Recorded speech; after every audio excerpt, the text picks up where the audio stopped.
Well, Elizabeth, I want to start with the length of time you've been given to this project, to this awareness moment. It's almost been a decade plus now that you've been interviewing women, you've been talking to women, you've been making this aware.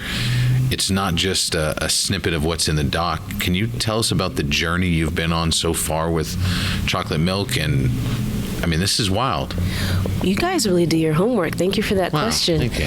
I hadn't thought about it that way, but yeah, I first learned about the issue of disparities in outcomes for Black women in terms of breastfeeding and birth in 2013. And in 2014, I started interviewing people to learn more about it because I thought I was just going to make a PSA telling Black moms, like, you should breastfeed.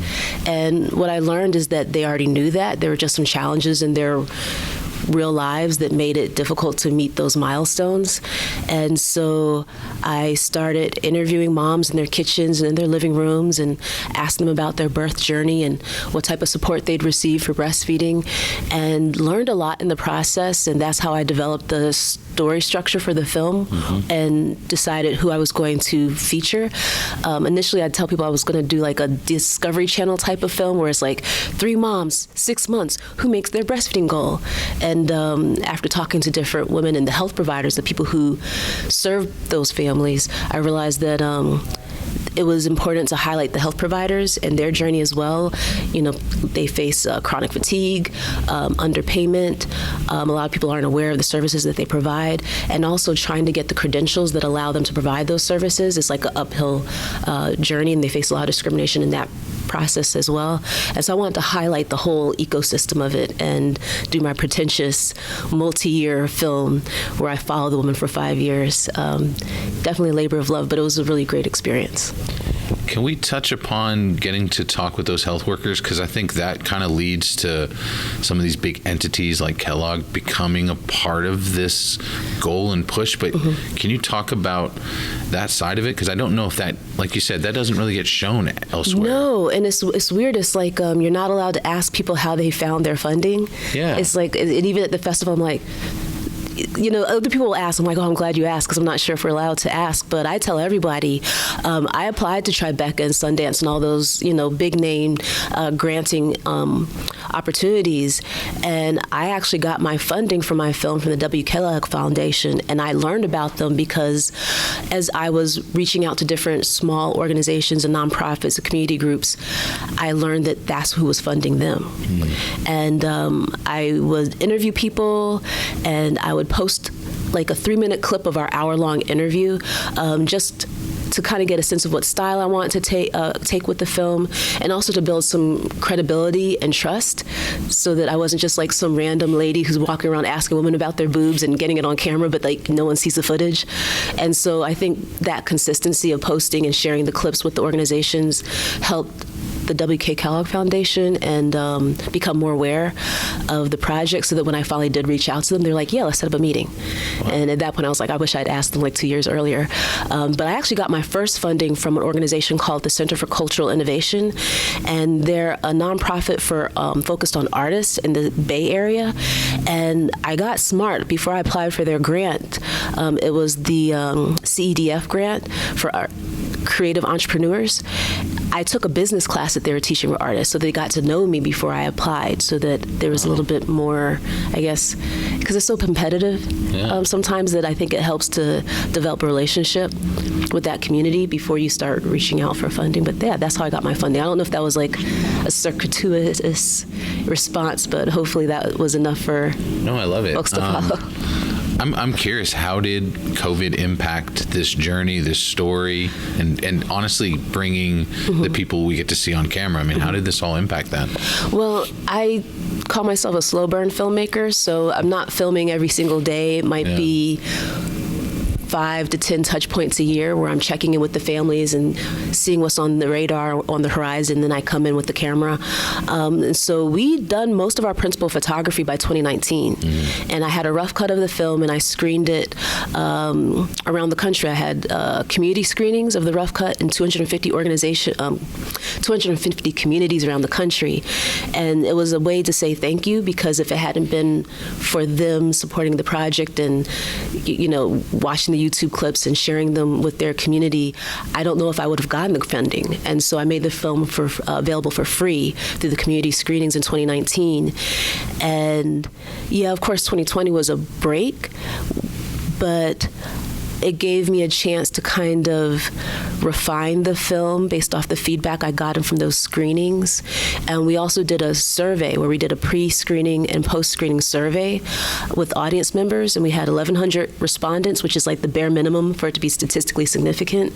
And that way we were able to track that the film actually did change people's behavior or intended behavior around supporting families with new infants, and also change their attitude about what support looks like and awareness of the issue. And that was really cool. So I got it. So, 2020, there was a slowdown in terms of my work, but it gave me more time to think about the film and refine the cut, figure out how to incorporate that feedback.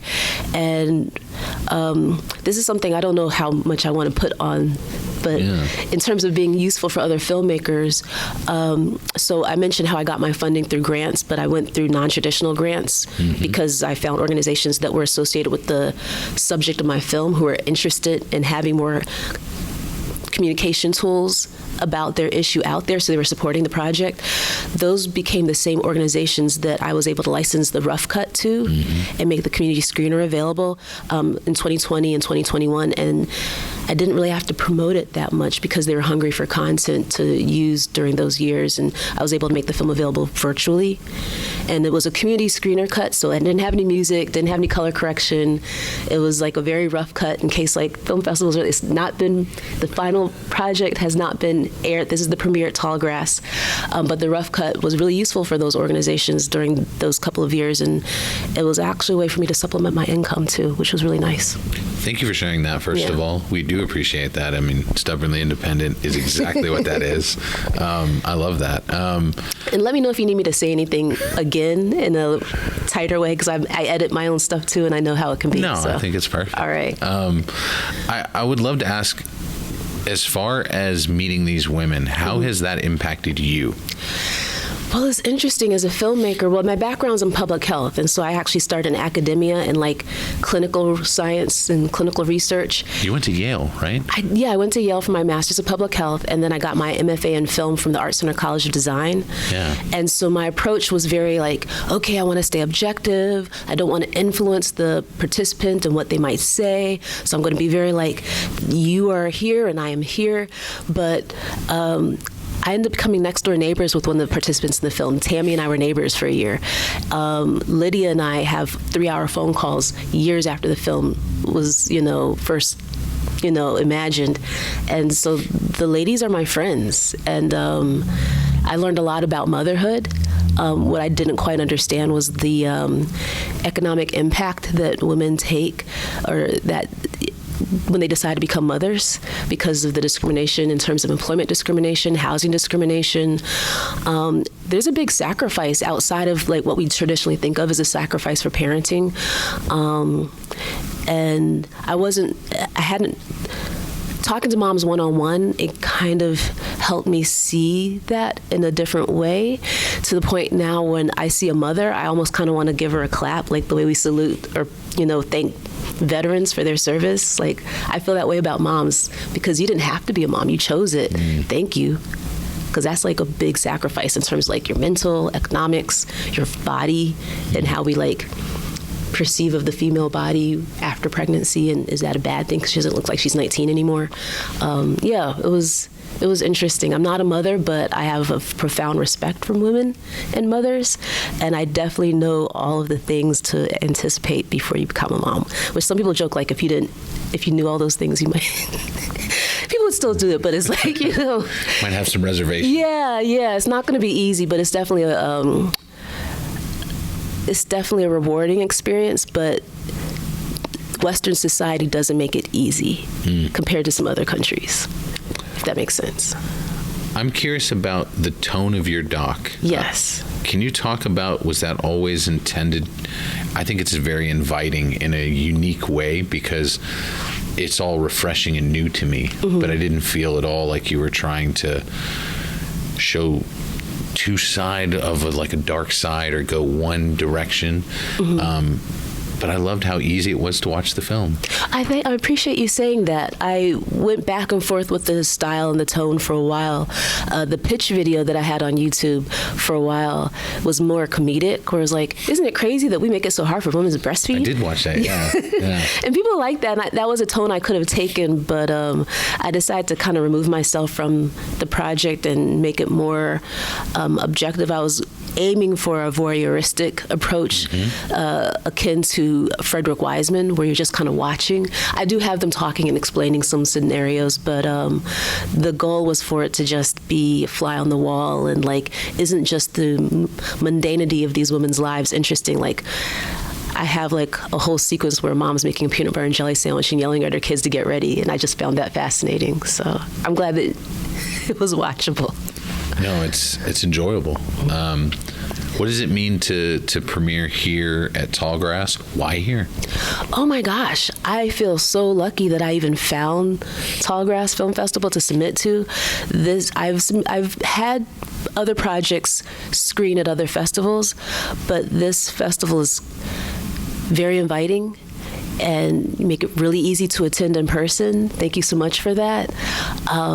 The schedule is really easy to understand, and there's many emails kind of navigating and making suggestions about where we might want to go and spend our time, and first name basis with the organizers, and you can't help but make friends with the filmmakers. Like, it's very, like, there's an evening filmmaker room that's open till 3 a.m. Like, what? And and so you end up crossing paths with all types of folks, regardless of whether they're in your screening block. And so, it feels like a very family, communal atmosphere, which makes it really easy for someone like myself, who spends a lot of time alone in front of a screen, to like communicate and talk to people and feel comfortable. So, yeah. I'm curious, as far as how can people find more information about this version of the film, about the whole cause, and also what is next after doing this for so long? So Chocolate Milk, you can follow the film online. We have a website. It's chocolatemilkdoc.com, so chocolatemilkdoc.com, and we have a Twitter handle, Instagram handle, and Facebook handle with pretty much the same, Chocolate Milk DOC for Instagram and Facebook. For Twitter is Chocolate Milk without the I, doc. So we're online, we're on social media, we have a website, and I'm going to be continuing promoting the film through festivals, and then hopefully we'll get onto a PBS affiliate soon. We'd like to broadcast it on PBS at some point, and then make it available on streaming platforms. And I have a project coming up too. Can you share anything with us? Yes, I'm directing, producing a short narrative film. It's a sci-fi. It's going to be a 10-minute film with a Black female protagonist who's vying for a spot on the next mission to space. Really? Yeah. And it's slightly like horror, psychological horror / sci-fi. Really excited about that. We're filming this fall. Just in time, maybe, for 2024 here. Yes. I love that. I would love that. Okay. Lastly, I'd love to ask, as far as you talked about how helping filmmakers, how much has this process changed you as a filmmaker, period? When I got out of film school, I'd only been doing, short films, digital content, and thought, well, I'll just make a feature film. Can't be that hard. It shouldn't take more than a couple of years. And I'd been talking with different producers, and they gave me a budget estimate of like $400,000, $500,000, and I couldn't understand how you could spend that much. I couldn't understand how you could raise that much. And I was like, I can do it for less. Watch me. And so I made this film for a little over $200,000. But as a result, I had to do a lot of things by myself, which when I was earlier in my career, I was very proud of being a one-woman band, and like, I can edit, I can shoot, I can light. Now I am very happy to work with the team. And so I'm really excited for this short film, because we have additional personnel working with me on production. We're working with department heads who really know their craft, are really professional. And, Chocolate Milk, I had a lot of help. I had a cinematographer who was fantastic. I had an editing consultant who was helpful. But they were all coming in at different phases. There wasn't anyone who was there the whole process. And filmmaking, when you do it that way, can be a very lonely process. And so what I learned is that it's important to take your time to build the right team. And while you might do waterfall funding and fund the film as you're going, it's important to raise enough so that you can bring enough people on board to support you along the whole process. Wow. I hope that wasn't too weird of an answer. No, I loved it. Elizabeth, thank you for the time. Thank you for bringing the film here. And thank you for making this. You're making an impact, as your title alludes to. Yes. Oh, you're very sweet and very kind. And this was a great interview. And I hope I gave your editor what they need to cut something through. I did.